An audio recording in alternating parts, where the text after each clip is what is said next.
Hello, sports fans. My name is Mark Mortier from Yesterday Sports. You're about to jump into another thrilling sports history moment.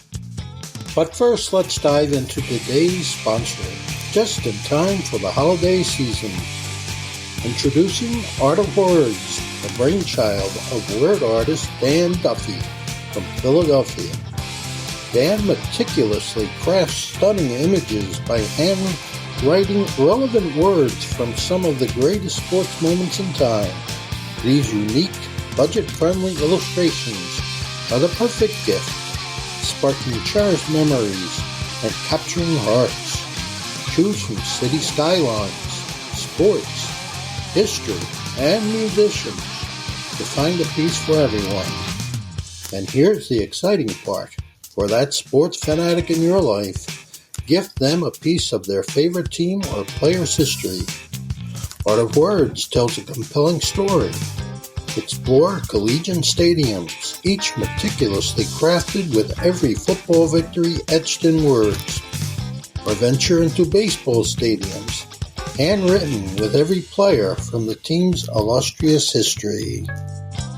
Don't wait. Order a print today for yourself and your loved ones this holiday season.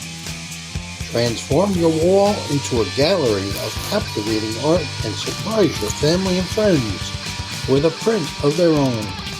Use code SHN15 at artofwords.com for a 15% discount on your order in November and December.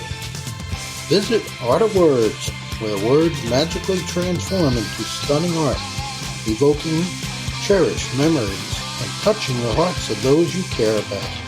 Again, use the code SHN15 for 15% off at artofwords.com. Thanks, everybody, for tuning in to another week and another episode of One Guy with a Mic, Dingers and Dunks. So glad you're here.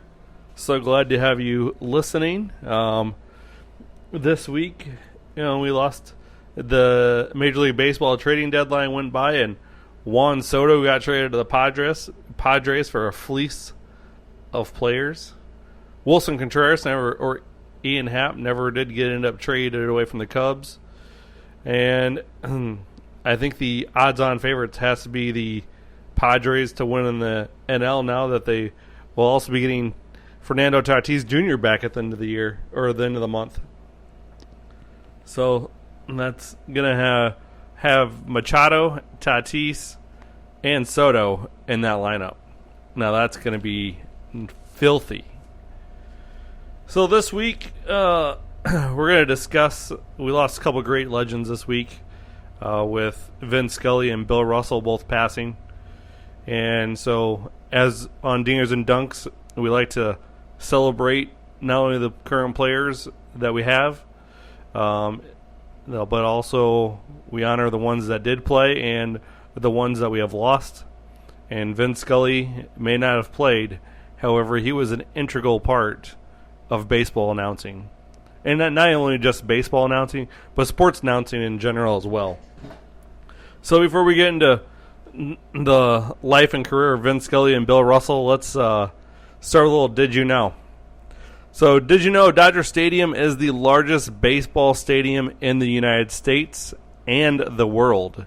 It seats 56,000 people and has 1,000 more seats than Estadio Latin America in Havana, Cuba.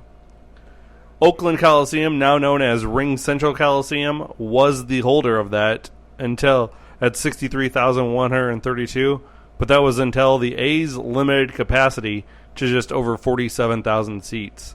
And let's be real, the A's are probably getting about 13,000 people to show up every game as they are putting out a AAA team trying to force the city of Oakland to build them a stadium by putting a crappy ball club on the field.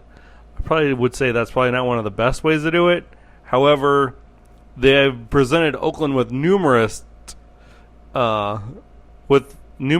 different plans on where to put a stadium, how to fund the stadium, everything else, and every time, just like with the Raiders, they deny it. Apparently, they just want the baseball to continue to be played in the crumbling Coliseum. Also, Fenway Park is the oldest and smallest park in baseball. Built in 1912, it seats 37,200 or 731. That is the oldest and smallest park. But that brings me right into the Did You Know, or this Did You Know brings me right into this day in sports history, or in our case, baseball history. On August 8th, 1988, the first time lights ever came on at Wrigley Field. The game was eventually called in the fourth inning, with the Cubs leading the Mets 3-1 due to rain. So the official first game recorded for a night game was on August 9th, 1988, and the Cubs beat the Mets 6-4 that night. So it's been 34 years since the lights came on at Wrigley Field. Also ruined a really good Statler Brothers song, by the way, called "Don't Wait on Me." You should probably, if you haven't heard that song, go listen to it. It's pretty hilarious. It's about a guy who's telling his girlfriend he's only going to come back if certain things happen, and one of them was when the lights go on in Wrigley Field. So apparently they had to change the song up a little bit after that, and you need to really listen to the live version of the Statler Brothers live CD or album or cassette if you have one of those, or if you can find it, and really hear that part of it, because the story that's told for it is pretty funny. So as I said, that brings us to the past week when we lost two of our greats. And like I said, their lives weren't just about baseball or basketball. I mean, they were integral in many facets with family and friends and the sports world. They brought love and excitement to everybody. They helped build sports cities, and it all started, when they were young. Vin Scully was born in the Bronx, New York, on November 29th, 1927. He went to Fordham Prep for high school, and then he went to Fordham University. He would later join the Navy and was part of the radio communications program. Vin called his first game in 1949 between the University of Maryland and Boston University at Fenway Park. It was a college football game. It was the first one he ever called.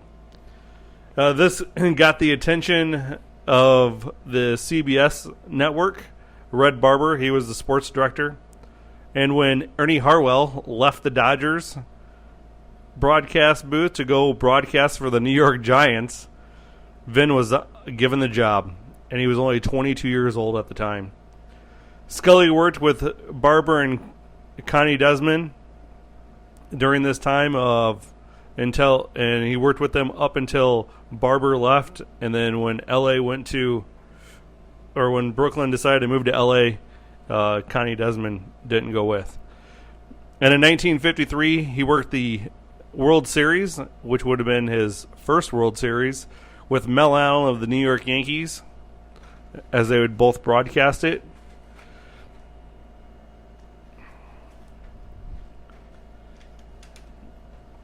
Scully would do national games over the years, like the World Series and the All-Star games. In fact, Scully holds the record for World Series called at 28.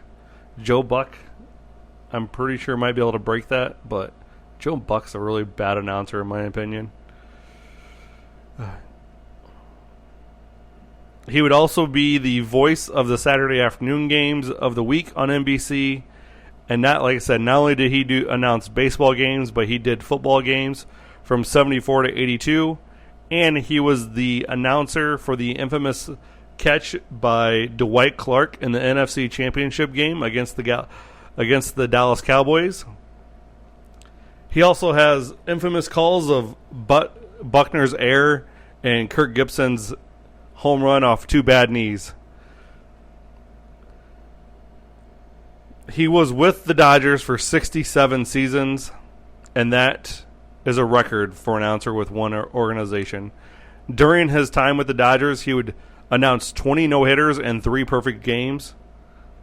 He has earned awards for California Sportscaster of the Year 21 times, the Ford Frick Award in 1982. He got a Lifetime Achievement Emmy in 1995. And he was named Broadcaster of the Century by American Sportscaster Association in 2000. He has been a Grand Marshal of the Tournament of Roses and given the Commissioner's Historic Achievement Award, and is the second non-player to achieve that behind Miss Robinson, Jackie's wife. He also received a Presidential Medal of Freedom Award from Barack Obama. Obama. In 2020, he auctioned off his personal memorabilia to raise $2 million to combat ALS, in which his wife passed from. Vin Scully was known as the last solo announcer when he retired, and the Dodgers' first 3 innings would simulcast him announcing on the radio and television at the same time. Hence the reason it's called a simulcast, Chad. Vin Scully will live on forever with his famous calls and his smooth voice that made it sound like he was talking directly to us, the listener. I never really had a chance to listen to Vin Scully call a game. Wasn't a Dodgers fan. I really haven't gone into YouTube to listen to any of his former calls. I was a little too young for the Gibson call. I was too young for the Buckner error. So I don't really remember any of those infamous calls, but I do know that from hearing from Dodgers fans and watching sports announcers, and everybody just say how good he was, tells you how big of an impact he had on people. Vin Scully, like I said, I never listened to. I grew up with Harry Carey, and I remember the day Harry Carey passed away before the 1998 season, February 14th, 1998. And he had a heart attack, and I was 15 years old at the time, and I felt like I lost my best friend. Because Harry Carey would enlighten me with the Cubs games as much as Vin Scully, I'm sure, has enlightened everybody that has listened to him. So my heart goes out to the Scully family and their loss, and also the loss that the sports world has had with his passing. And we also have the other sports legend, Mr. Bill Russell. Man, Bill Russell. I didn't get to see him play, but as I have referenced many of times, my grandpa was a huge part of me and my sports endeavors as a kid, as a teenager, and as an adult, and still, even after he has passed away, still the memories he gave me about watching and listening has been huge. And one of the guys he always loved was Bill Russell. Always. He was a huge Bill Russell fan because of the way he played defense. He said he was pretty much the only guy that could defend the rim and still cover the backside of it. He could cover the rim, he could cover the strong side where the ball was at, and he could cover the backside.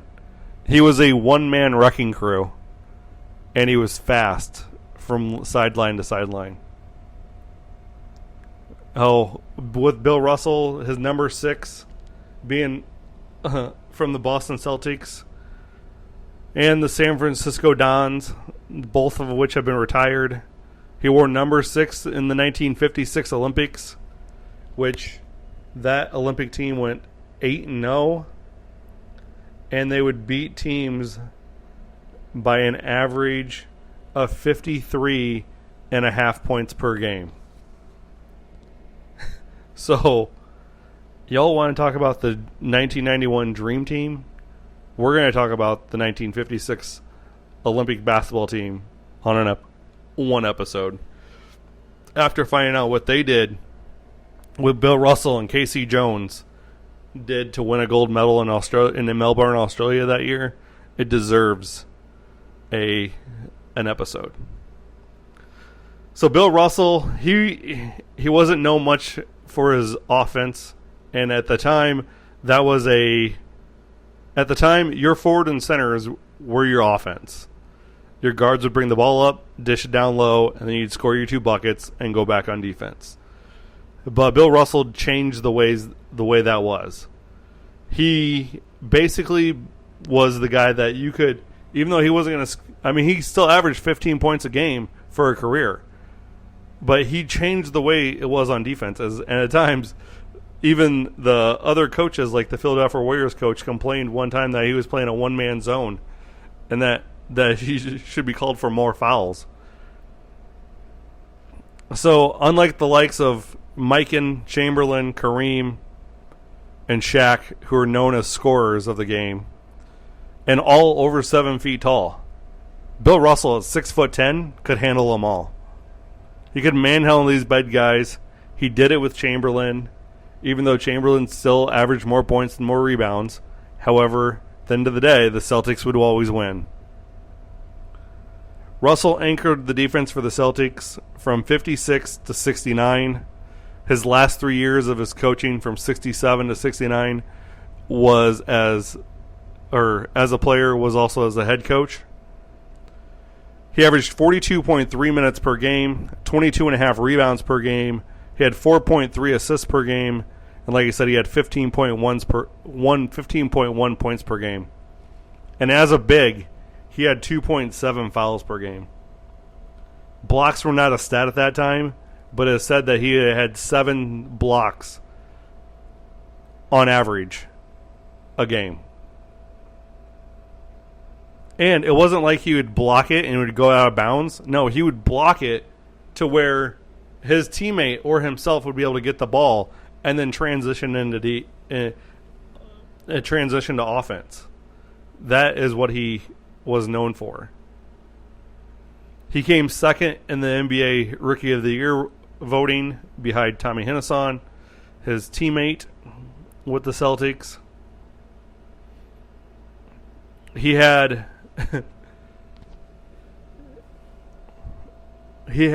titles at the high school level, the NCAA level, where he won 2 of them in 55 and 56. He would go on to be drafted number 2 in the 56 draft after he decided not to sign with the Harlem Globetrotters. He was drafted by the St. Louis Hawks. And after he was drafted, Red Auerbach really wanted him because he felt like he was going to be the anchor to his defense. So what he did was he traded Ed McCauley, his perennial star at the time and center, who was from St. Louis and wanted to be home with his 6th son, traded him to St. Louis. And then the St. Louis owner comes back and felt like he didn't get enough out of the deal. Like he needed one more player for giving up Russell. So he asked for Cliff Hagan, a guy that hadn't played in 3 years due to military service. And so Russell was traded for McCauley and Hagan. Like I said, he would go on to win 11 NBA championships in 13 years. He also did track and field in college, where he participated in the high jump and the 440-yard dash. He would retire in 1969, have his number 6 retired by the Boston Celtics in 72, and was inducted in the Basketball Hall of Fame in 75.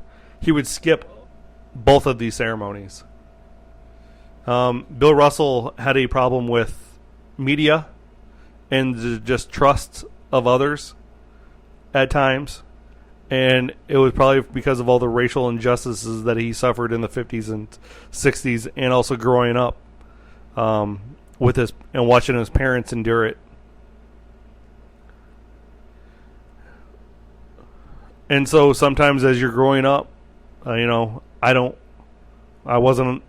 can't say I know what it's like. I'm not a black man in this country, so I have no idea what they go through, what black men and black women go through every day, then or now. But at some point, I'm pretty sure that takes a toll on you, and you have a lot of distrust for a lot of people. And when you get told one thing or told another thing, and then it doesn't come true, you start to distrust people and the media. And Bill Russell always felt like he was playing for the Boston Celtics and not for the city of Boston, which irked some Boston fans. But at the same time, he wasn't really shown love at times either during his career, as he had his house in Massachusetts destroyed by Boston fans. And he wrote a book called Red and Me, and I didn't know that until now, but he's written a lot of books. I'm going to go out and find that book, and I'm going to read it, because Red Auerbach and Bill Russell have to be two of the most influential people to ever be. So yeah, and like I said, he averaged, I'm guessing Russell was a man that was just caught up in a world. And like I said, he just trusts a lot of people. He would be part of the civil rights movement of the 60s and 70s. He would fight behind, or he would back Muhammad Ali in not being drafted and going to Vietnam. So, but after his basketball career ended, or I should not, his playing career ended, and he walked off the court for his last time after winning Game 7 in L.A. and beating Wilt Chamberlain one more time. He would have a coaching stint with the Seattle Supersonics from 73 to 77, and he would have a record of 162 and 166 and led them to the first ever trip to the playoffs. And then he would go on to coach and coach the Kings from 87 to 88, and it was for the 87-88 season, and lasted 58 games before he was let go after a 17-41 season. He finished with a career coaching record of 341 and 290 and 34 and 27 in the playoffs.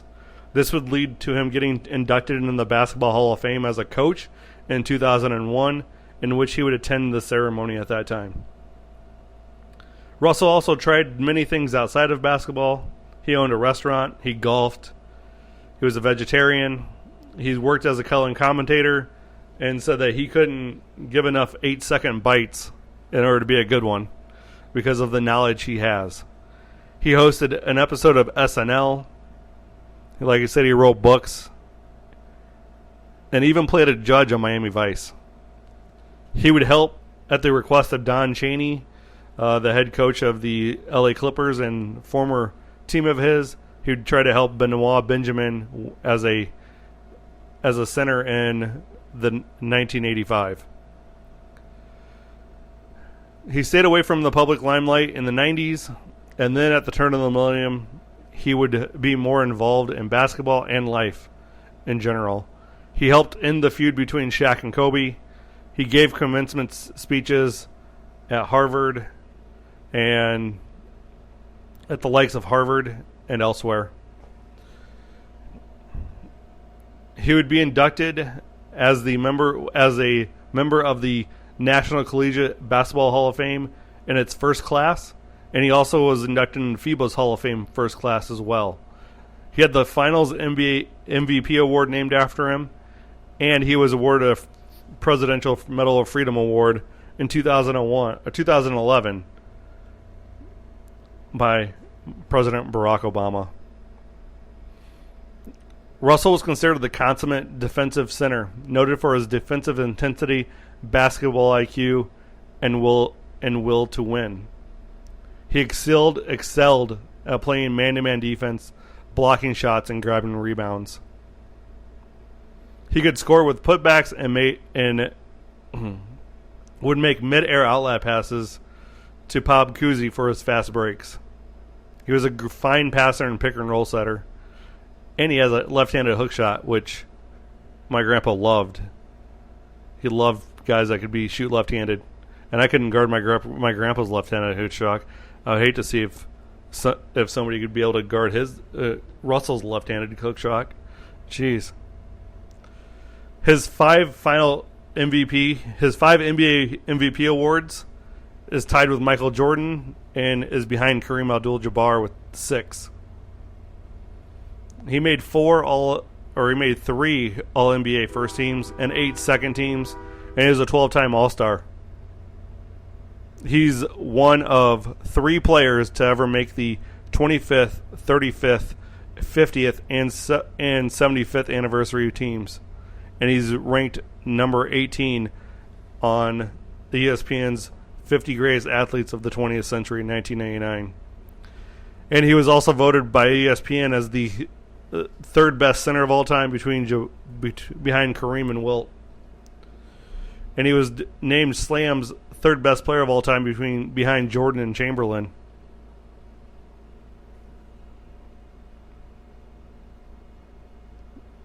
So,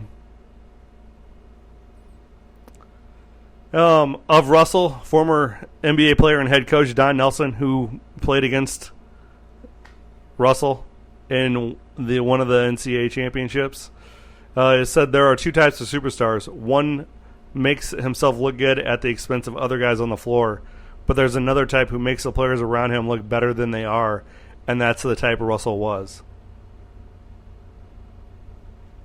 Russell has a statue erected at City Hall Plaza, surrounded by 11 plates representing his 11 championships.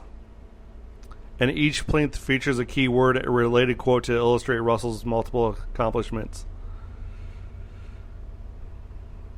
He also has the West Coast Conference Russell Rule named after him as well. The West Coast Conference is where his alma mater, the University of San Francisco, plays, and they adopted the Russell Rule, which requires each member institution to include a member of a traditionally unrepresented community in the pool of final candidates for every athletic director, senior administrator, head coach, and full-time assistant coach position in the athletic department. So, there you have it.